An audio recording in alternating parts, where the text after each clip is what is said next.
El cielo quise alcanzar y las estrellas conquistar. Llegué tan alto y descubrí que tú bajaste a buscarme a mí. Mi corazón latiendo esta vida encontré. Al rendirme a ti me postraré.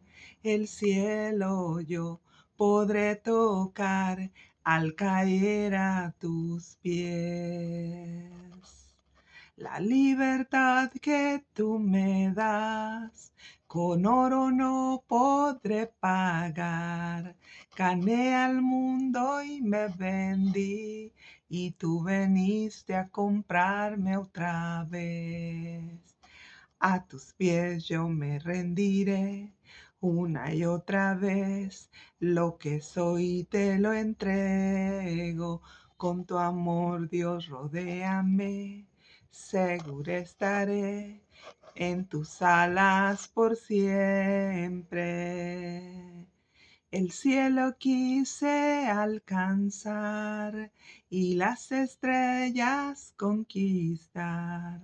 Llegué tan alto y descubrí que tú bajaste a buscarme a mí. Mi corazón latiendo esta vida encontré. Al rendirme a ti me postraré. El cielo yo podré tocar al caer a tus pies. Así es, chicos hermosos.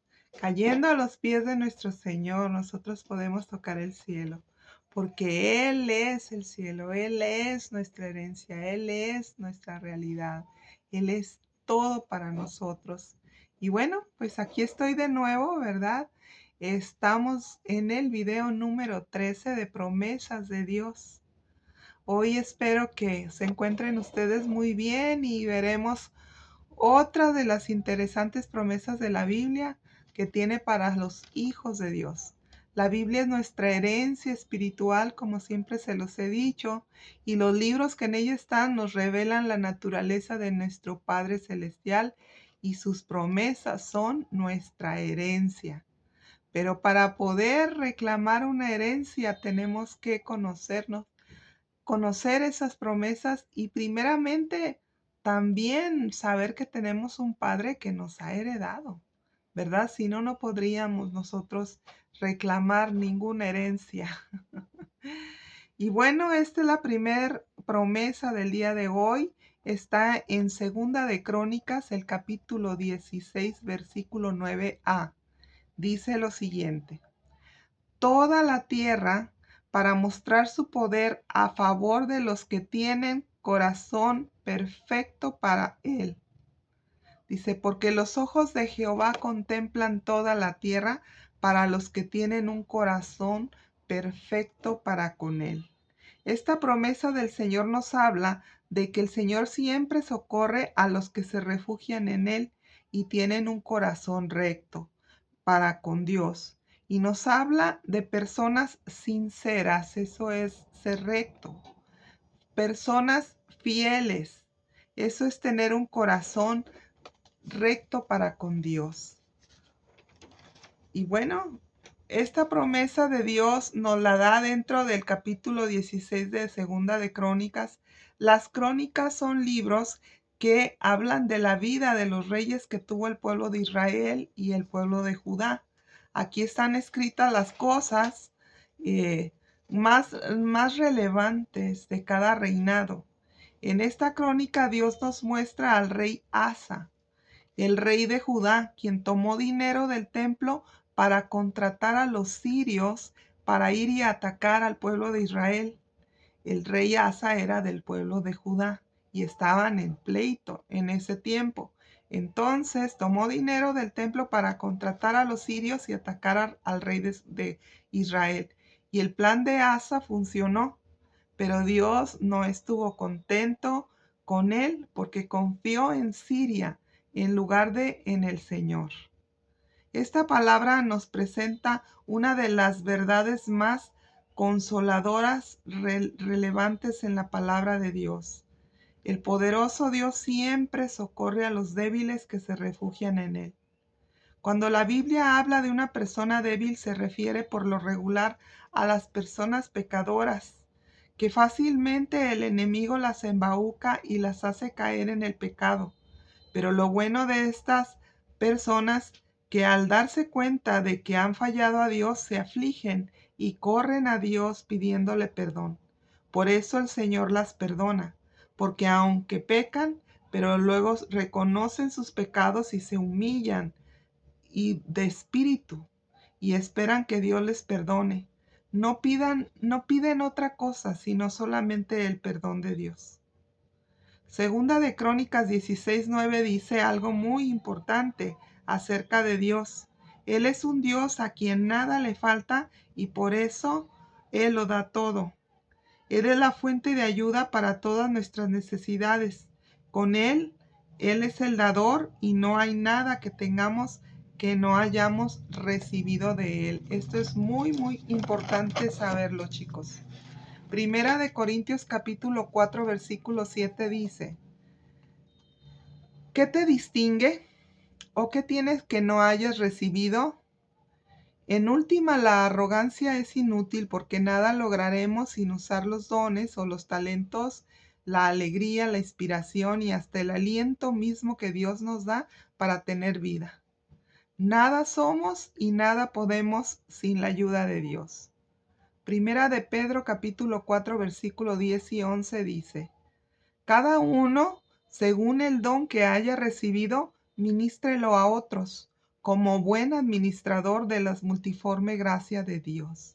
Esto nos explica que solo somos administradores de la gracia de Dios en esta tierra. Versículo 11. Si alguno habla, hable conforme a la palabra de Dios. Si alguno ministra, ministre con el favor y el poder que Él le ha dado, para que en todo sea Dios glorificado por Jesucristo, a quien pertenece la gloria, el imperio, por los siglos de los siglos. Amén. El reino venidero ha sido preparado para el pueblo de Dios desde la fundación del mundo. Su plan es tan antiguo como seguro. Cada uno de nosotros ha recibido dones y talentos especiales y es responsabilidad nuestra el usarlos para conducir a otras personas a que tengan una relación creciente y personal con Jesucristo nuestro Salvador. Hay gran diversidad de dones en el camino de Cristo y el cuerpo de Cristo somos todos nosotros, somos su iglesia. Los que formamos la iglesia de Cristo somos el cuerpo de Cristo aquí en la tierra. Son muchas las partes y las funciones de la iglesia, pero todas convergen en una unidad mediante la guía del Espíritu Santo.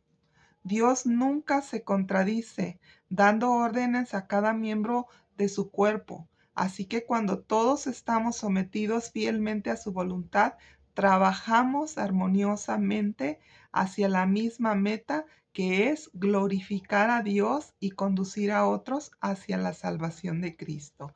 Esa es la meta principal de que existe la iglesia de Cristo, para glorificar a Dios y para conducir a otras personas a la salvación de Cristo. En el momento en que llegamos a tener fe en Cristo, cada creyente recibe al menos un don espiritual, no meramente para que inciertamente se edifique nuestra propia relación con el Señor, sino es más bien para edificar a toda la iglesia entera. Dios, después de que la iglesia no fuera independiente, Él siempre estuvo tratando de que todos estuvieran en unidad. Esto nos lo muestra desde los discípulos. Ningún creyente está creado para transitar solitario en su peregrinaje de fe, sino que disfrutemos las bendiciones asombrosas del compañerismo con el que los demás están también unidos a nosotros.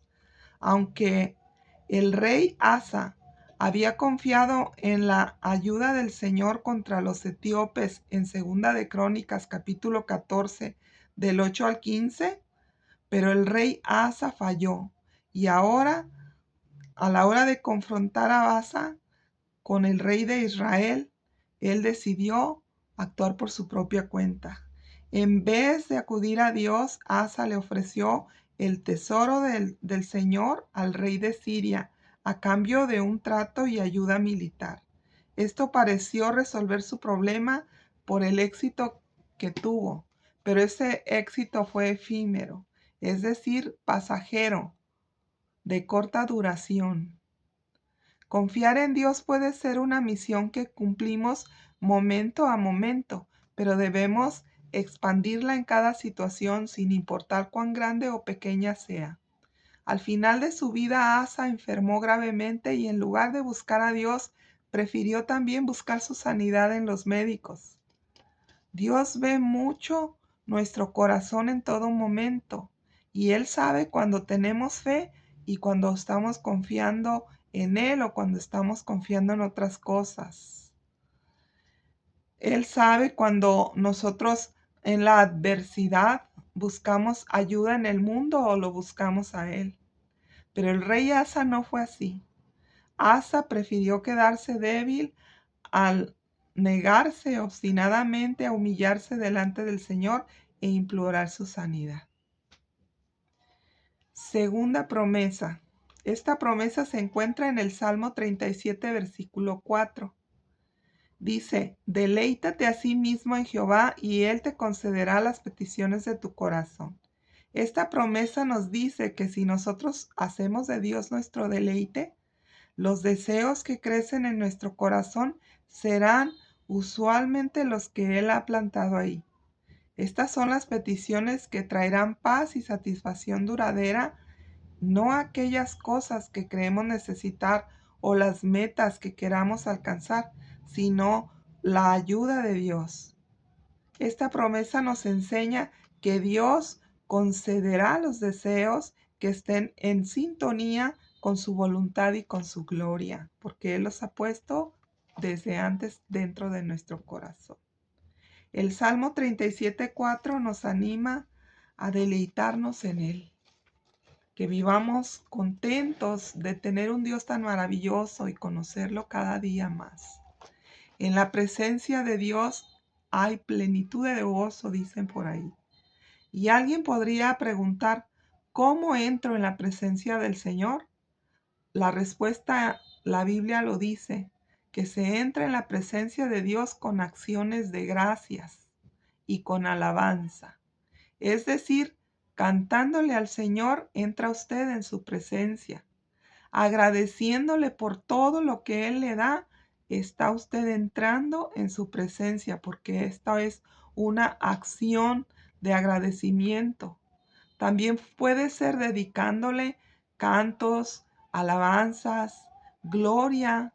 El darle gloria es alabar a alguien diciendo las cosas buenas que esa persona ha dado. Entonces, a Dios alabándolo por toda su grandeza, hablándole los atributos que usted ve en Dios, como puede ser la benignidad, la bondad, la fe, la mansedumbre, todas esas cosas maravillosas, o como dijo nuestro Señor Jesús, que Él era manso y humilde de corazón. Pues también ese es un atributo de nuestro Padre Dios al cual podemos alabarlo, decirle, Señor, qué tan grande y maravilloso eres, Señor, qué humilde eres. Yo quisiera tener esa humildad que tú tienes, así alabar al Señor y pedirle, claro que sí, para que Él, dentro de su gracia y favor, nos llene más de su presencia, de su forma de ser, que nos parezcamos más a nuestro Padre. Y gracias, dándole también oraciones de petición, eso también le agrada al Señor, siendo agradecidos con ofrendas de dinero. ¿Sabía usted que las ofrendas de dinero Dios no se fija en el dinero? Dios se fija en su corazón, pero también en las horas que usted invirtió para ganar ese dinero con su trabajo, con su esfuerzo. Así es como el Señor ve el corazón en todas las cosas. El pueblo de Dios al empezar el culto comenzamos cantando alabanzas y por eso también cuando yo hago un video me gusta comenzar cantando una alabanza para todos ponernos al mismo tono, a la misma unidad de fe, ¿verdad? Al escuchar el canto. También por eso damos ofrendas y de acción de gracias a nuestro Señor, las llevamos al templo, ¿verdad? Cada vez que nos reunimos, pues para que se sostenga la obra del Señor. Esta promesa también nos enseña que hay que alinear nuestros deseos a la voluntad de Dios. Y alguien podría preguntarse, ¿y cómo sé cuál es la voluntad de Dios? La respuesta dice que todo deseo que venga de acuerdo con la palabra de Dios, es decir, la Biblia, será voluntad de Dios. Y alguien podría preguntarse, ¿y cómo sé cuál es la voluntad de Dios? Todo deseo que vaya de acuerdo a la palabra de Dios será la voluntad para nosotros. Por ejemplo, la voluntad del Señor es que todos seamos prosperados, así como prospera nuestra alma. Entonces, si alguien quiere un mejor empleo y se ha capacitado con los estudios necesarios para lograrlo, esto también lo hará prosperar su alma. Y desde luego que es la voluntad de Dios de que ese trabajo se le dé porque es digno de sus esfuerzos y con un mejor sueldo.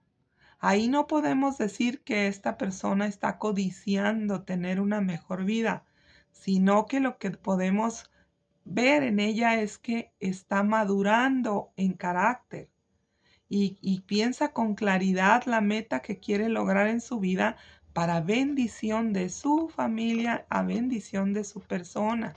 Y el Señor nos quiere prósperos a todos. Él no está en contra de que nosotros prosperemos o que queramos tener una vida mejor.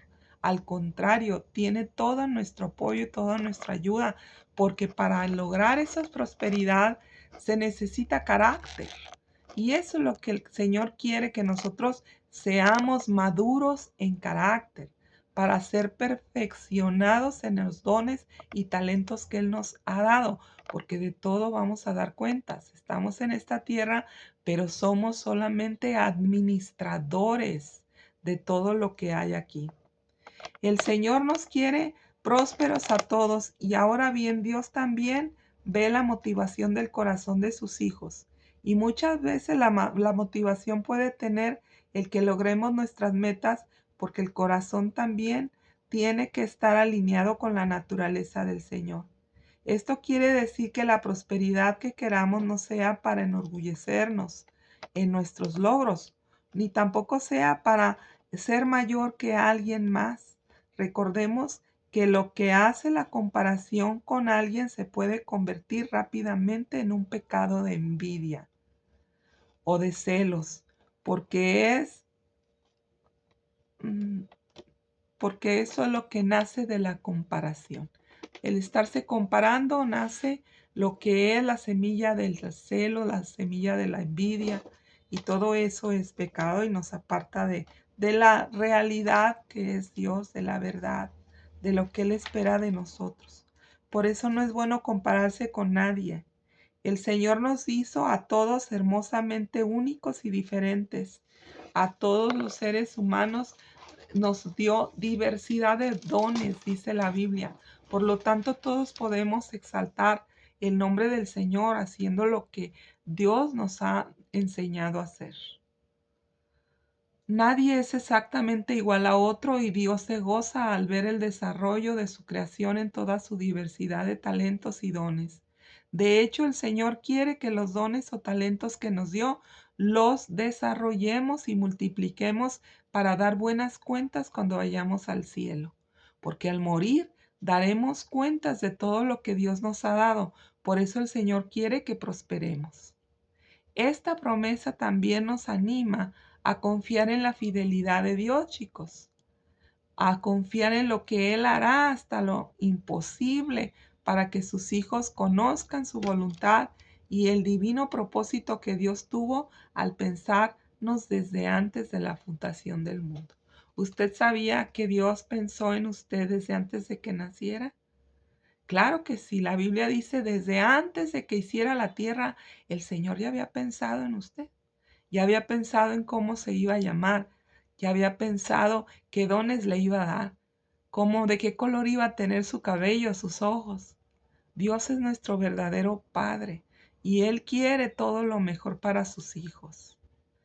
Esta promesa también nos ayuda a confiar en la fidelidad de Dios, que Él hará hasta lo imposible para que sus hijos conozcan su voluntad y el divino propósito que Dios tuvo cuando nos pensó.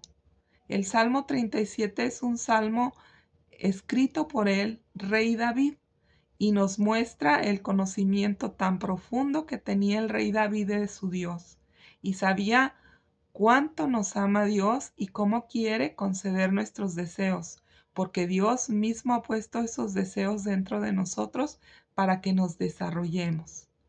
Por eso nos pide esta promesa que nos deleitemos en Dios, y este deleite significa encontrar satisfacción en Dios.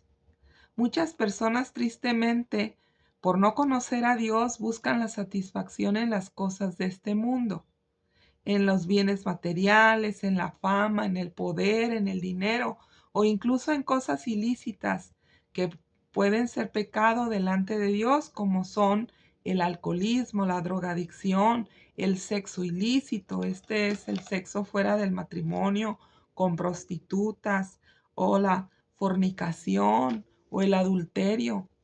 Todo esto con el fin de satisfacer sus deseos carnales, es decir, deseos físicos malsanos, porque no tiene nada que de malo tener bienes materiales, no tiene nada de malo tener fama, tener poder, tener riqueza. Lo malo sería poner ese deseo en el centro de nuestra existencia y que todo gire alrededor de esos deseos. Así es como sí se pervierten y corrompen todas las cosas cuando quitamos a Dios del centro de nuestra vida por alcanzar aquello que nosotros deseamos. Por eso es muy importante conocer el temor de Dios.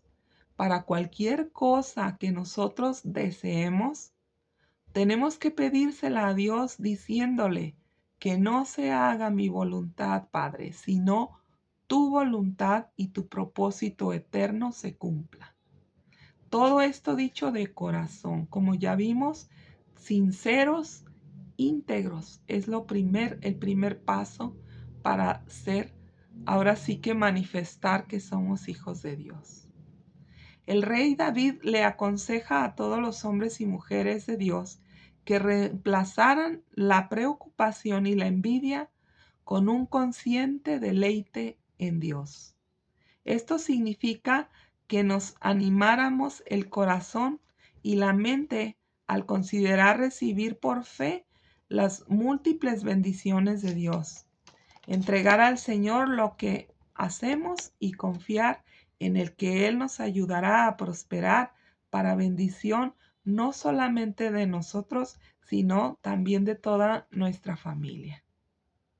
Y bueno, ahora veremos la promesa número 3. Esta promesa se encuentra en el Evangelio de Mateo, el capítulo 6, versículo 33, que dice lo siguiente: Mas busquen primeramente el reino de Dios y su justicia, y todas estas cosas les serán añadidas. Esta promesa que Dios nos da hoy es para que aprendamos a soltar la ansiedad por cosas de satisfacer nuestras necesidades diarias. Dios nos dice que dejemos de ocuparnos de la comida, de la vivienda, del abrigo. ¿Por qué no necesitamos estas cosas? Él sabe que las necesitamos, pero Él quiere que dejemos de preocuparnos por ellas, porque Él ha prometido encargarse de nuestras necesidades desde el momento en que le entregamos nuestra vida. Por eso insistimos tanto en que le entreguemos la vida a Jesús.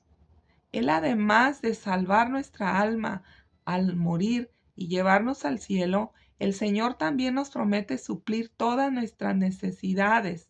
Eso es tener un Dios en esta vida. Por eso es tan importante tener fe y ser de Dios. Dios no nos diseñó para vivir preocupados y ansiosos. En el Sermón del Monte, Jesús enseñó a la muchedumbre diciéndoles: no se afanen, pues, diciendo: ¿qué comeremos o qué vestiremos? No se afanen por el día de mañana. En algún punto todos nos vemos afanados por los aspectos básicos de la vida. La mayoría de nuestras ansiedades se relacionan con cuestiones fundamentales, como dónde vamos a vivir, o qué vamos a comer, o qué ropa nos vamos a poner, y qué piensan de nosotros las demás personas.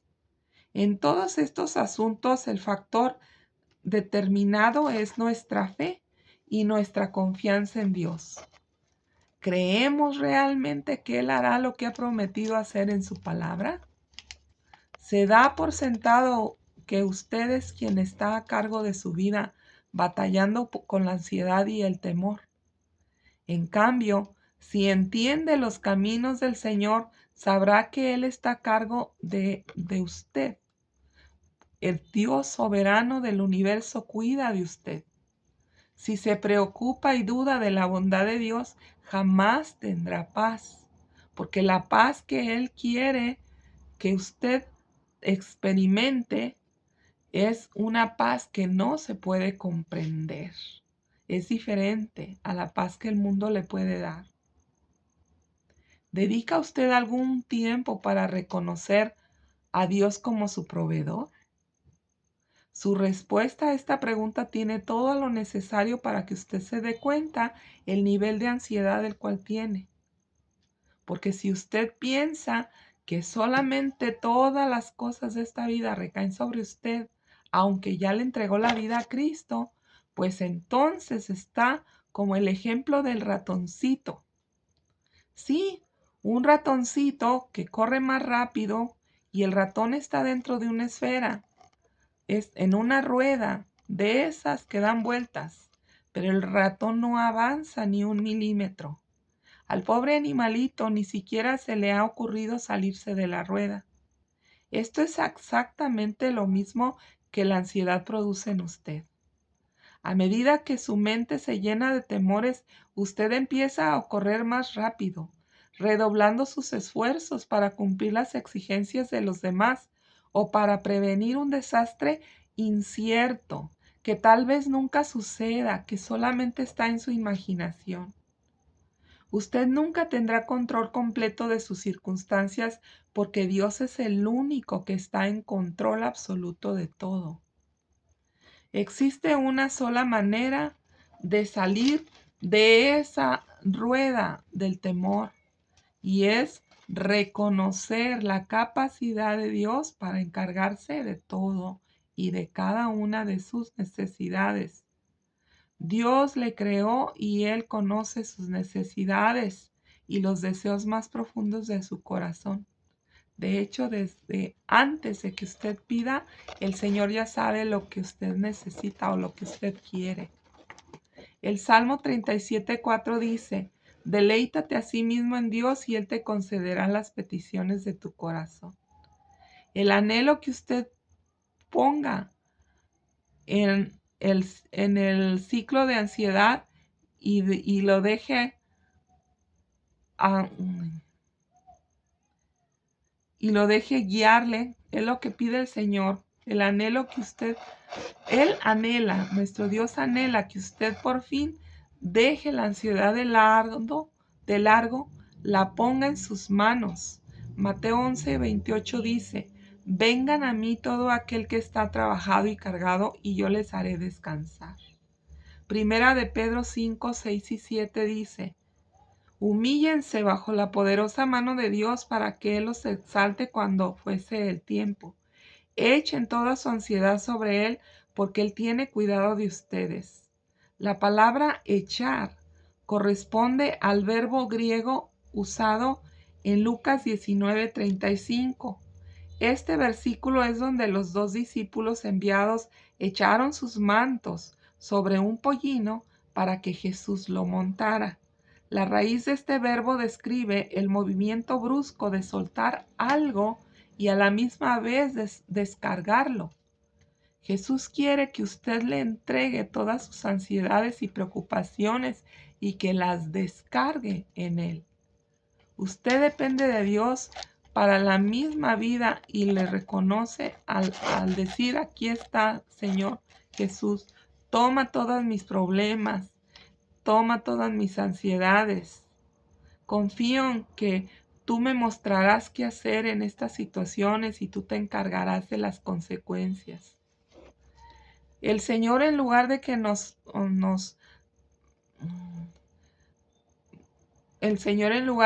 preocupemos por las necesidades básicas de nuestro diario vivir, Él quiere que mejor diario lo busquemos a Él, que busquemos su reino y su justicia.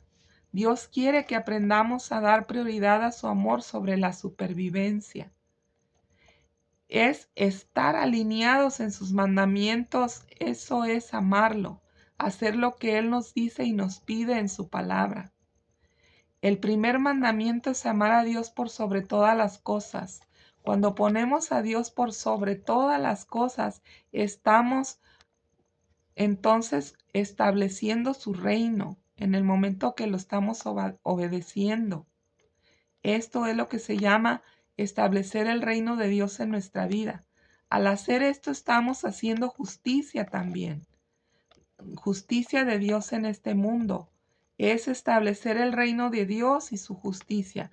Hacer que Dios dirija nuestra vida, nuestros deseos y nuestros afectos, el tiempo y nuestros intereses y prioridades. Y para ello tengo que buscar en sus mandamientos qué aconseja Dios en su palabra. Eso es buscar el reino de Dios. Cuando yo tengo un problema y no sé cómo hacerle para resolverlo, entonces yo voy a la palabra de Dios y busco otra situación parecida a la que yo tengo y veo cómo dice la palabra que se puede resolver. Y ahorita con internet es mucho más fácil buscar qué promesa o qué palabra de la Biblia me puede aconsejar qué hacer en tal situación.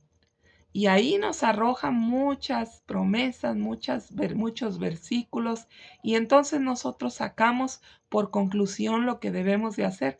Ahí nosotros estamos buscando el reino de Dios primero, y luego, cuando ya lo ponemos por obra, eso es lo que se llaman las escrituras hacer justicia. Hacer justicia de Dios se revela a nosotros cuando conocemos sus leyes, que se establecen las consecuencias a nuestras acciones.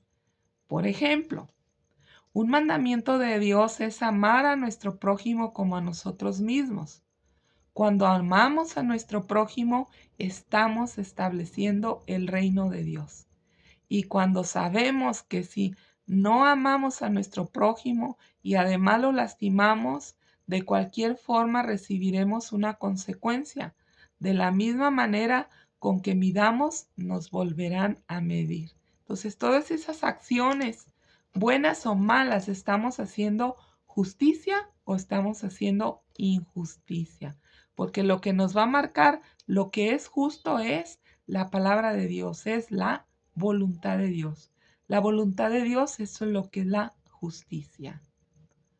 Entonces, si obedecemos el mandamiento de establecer el reino de Dios y por obedecer a Dios establecemos su justicia en nuestra vida, esta será buena y las consecuencias por nuestra obediencia van a ser buenas.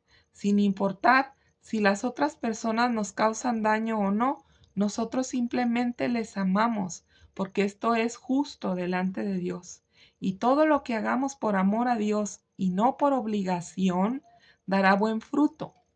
Jesús es nuestro ejemplo vivo de cómo debemos de vivir desde que nacemos en este mundo. Por eso, si en algo tenemos duda, es bueno preguntarnos cómo lo haría Jesús si estuviera en mi lugar. Y si no tenemos ni idea, busquemos entonces en la Biblia al respecto. Esto es buscar el reino de Dios. Y una vez que encontremos lo que debemos de hacer, hagámoslo. Y con ello estaremos haciendo justicia y a la vez glorificando a Dios. Después de eso, dejemos las consecuencias a Dios. Él nos recompensará por haber hecho lo correcto. Lo malo es que muchas veces para obedecer a Dios tenemos que vencernos primero a nosotros mismos. Y por el libre albedrío, si no nos basamos en solo lo que conocemos de este mundo, irremediablemente vamos a actuar mal y terminaremos haciendo como nos da la gana y no como Dios nos dice. Y esta actitud nos dará más descontento, más ansiedad con nosotros mismos y no estaremos contentos con lo que nos ha tocado vivir. Por eso el consejo de Dios en esta promesa es: busquen primero el reino de Dios y luego hagan justicia, obedeciendo lo que Dios dice, y esperen con amor su recompensa. En todo hay que darle prioridad al amor de Dios sobre nuestra supervivencia en este mundo. Yo he sido joven y he envejecido, pero no he visto a un justo desamparado ni a su descendencia mendigando el pan. Esto está en el Salmo 37, versículo 25. Jesús se encargó a lo largo de toda su vida y nos enseñó especialmente en la cruz. La cruz del Calvario es el símbolo del amor por el que el Señor nos amó tanto que no escatimó ni su propia vida para darla en sacrificio para salvación de todos nosotros. Pero la cruz del Calvario también es símbolo de justicia, porque la paga del pecado es muerte y alguien tenía que morir por nuestros pecados en nuestro lugar para podernos rescatar. La justicia de Dios reclamaba un sacrificio de muerte por haber pecado y no había otro tipo de salvación. Nuestro valiente Salvador Jesucristo de Nazaret dijo: voy por todos, yo doy mi vida por su vida, y Él la dio por todos nosotros. Entonces la justicia significa alineación correcta con los mandatos de Dios, el común acuerdo o la comunión con lo que Dios decretó en su gobierno. Porque para papá Dios, Él es el dueño de todo lo creado y nosotros somos solo sus administradores. Cuando Dios da una orden, hasta los demonios tienen que obedecer. No hay otra opción. Por eso todo lo que estemos dispuestos a hacer, hagámoslos de buen corazón en obediencia a nuestro Dios, de acuerdo con sus reglas y con su reino. Y Jesús nos aseguró que si andamos conforme a los mandatos y gobiernos de Dios, todas nuestras necesidades serán satisfechas. Por eso esta promesa no es solo riqueza o prosperidad de dinero, es más que eso. Es una promesa de suficiencia con Dios, porque Dios es más que suficiente para cubrir todo lo que necesitamos de cualquier tipo de índole, porque Él es nuestro Dios todopoderoso. Oremos. Gracias, Padre, por tu grande misericordia. Por favor, ayúdanos a alinearnos a tu perfecta voluntad, no importando lo que diga el mundo. Todo esto te lo pedimos en el nombre de Jesús. Amén. Y bueno, chicos, pues esto ha sido todo por este día, pero no me puedo despedir sin antes darle la oportunidad a alguna persona que es primera vez que ve un video como estos. Yo hago estos videos para que entreguen su vida a Jesucristo a toda aquella persona que quisiera que Jesús fuera su Señor, que fuera su Padre, que quisiera tener la herencia maravillosa que Dios nos ha dado. Por favor, hagan esta oración conmigo. Dígale así: Señor Jesús, en esta hora yo decido creer en ti y en tu salvación. Yo creo que moriste en esa cruz por mis pecados.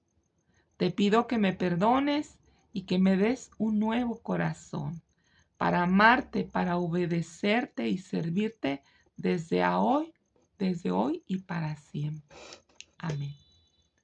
Si usted hizo esta oración, le felicito y le recomiendo que si tiene una Biblia en su casa, la comience a leer para que pueda ir conociendo más a su Dios y que pueda también, pues, recibir todas las bendiciones que Dios tiene para usted y para todos nosotros a través de su palabra. Y bueno, pues esto ha sido todo por hoy. Muchas gracias por ver el video. Que Dios los bendiga. Hasta luego.